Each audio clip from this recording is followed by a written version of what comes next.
Sister, would you please say your name and your title for the record? Title for, Well, your ministry.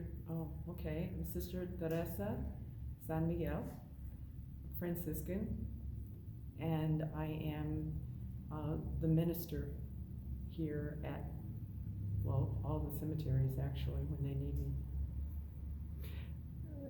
Sister, I believe part of your ministry is giving Christian burial to uh, babies who weren't born, and helping families mourn,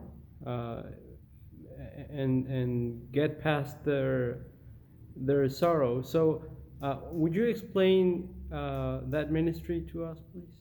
Well, it's a different kind of ministry as far as when a husband and wife or just a woman by herself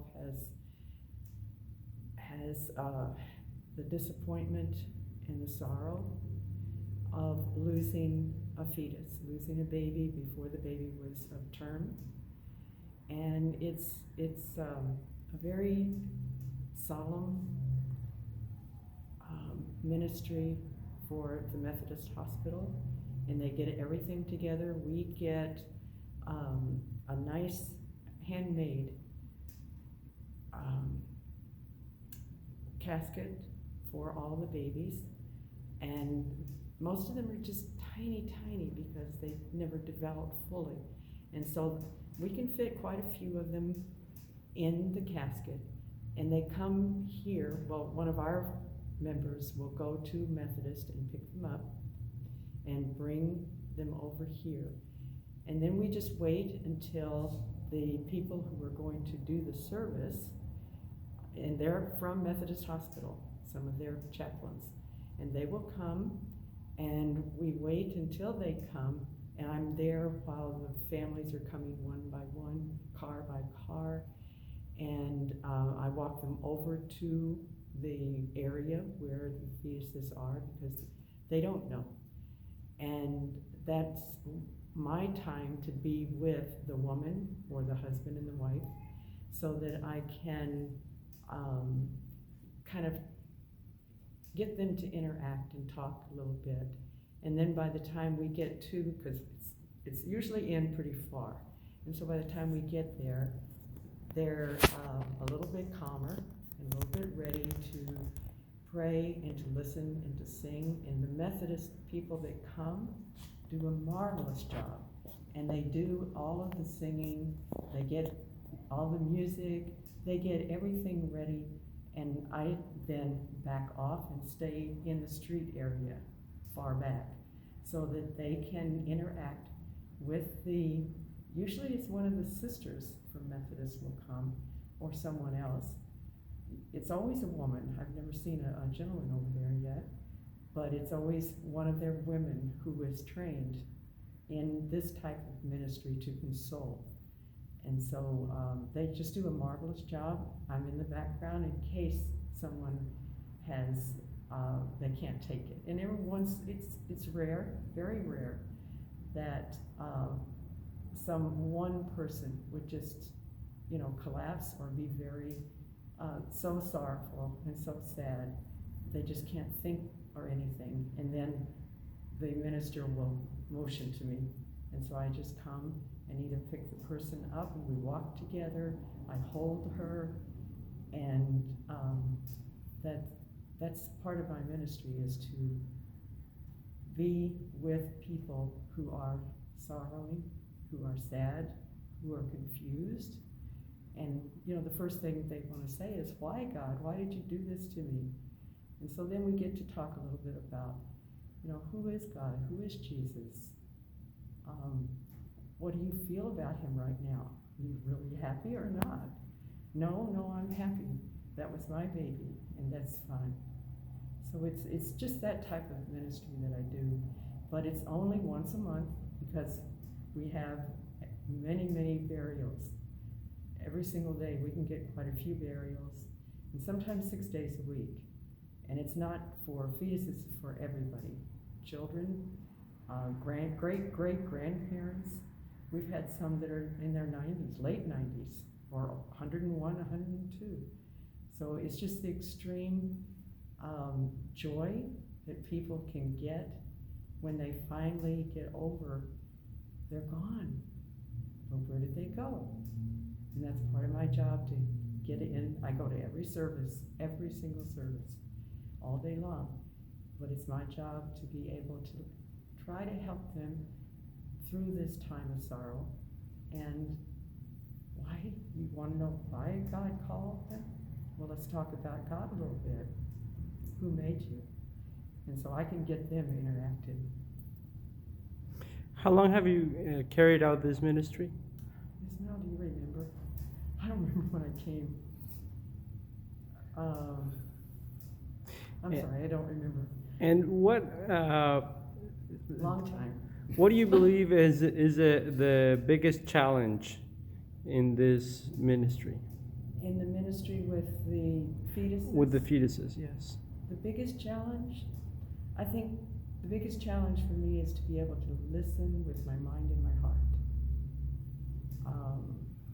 I have to be able to explain some things, but my heart has to be bigger than the explanation. And we had one little one time. It was a husband and wife, and they were sitting in our office waiting to be seen. And they came early, and they had the little fetus, and they had a little boy. He was about this tall. He was talking, but he was a little tiny thing. He still had diapers on. And so she was crying so hard. And the husband was trying to console her, and the little one decided, he's going to explore our office. So he started exploring and found me in my office and wanted to know who I was and what was I doing. And so I picked him up and I carried him back to his mom and his dad. And then they were starting to talk with each other, and I said, no, come on. I've got some cookies and I've got some great cold milk. You come with me, babe.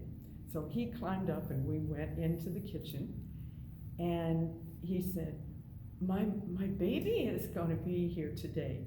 And I said, well, I think your mom has the baby. Oh, okay.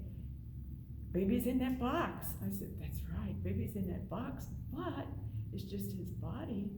He's already an angel in heaven. He said, oh, I want to be an angel. I said, okay, let's play angels. So I was trying to keep him busy so the husband and wife could kind of get into this a little bit, because they came like 2 hours early for the burial. And so we did everything.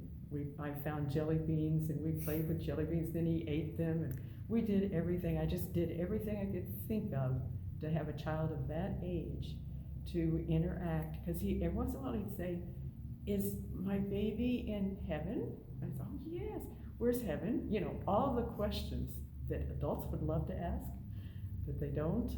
But this little one really did. And so I said, well, you're going to see him when you grow up and you become a great-great-grandpa.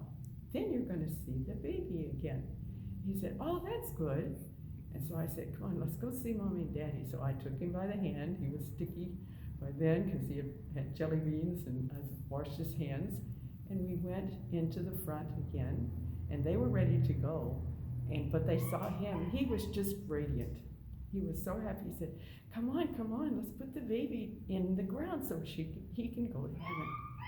And, you know, the mother was, yes, that's right. And you could just see the tears going down. But it was just beautiful. And so he said, will you come? I said, okay. So that one I went to. He grabbed my little hand here, my big hand, with his little fingers, and we went and walked together. And then I said, now you're with Mommy and Daddy and baby, so I've got to go now. Goodbye. And he gave me a big hug and kiss. He left. I left. So different little incidents happen here all the time.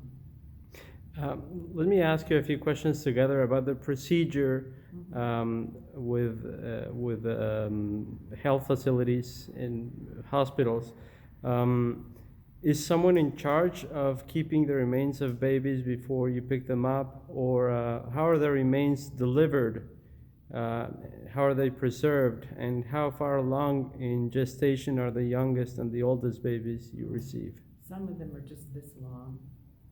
I guess the biggest ones may be about this long. They're very, very tiny. And I know Ismail goes through this too over in number 3. You know, each of our cemeteries is really wonderful in wanting to serve those that are mourning. So the babies are very tiny, and some of them have, you can see fingers or you can see toes, but not all of them, right, Ismail? But it's their life. I mean, they were born early, very early, but the reality is they're little angels. Are there death certificates made for these babies?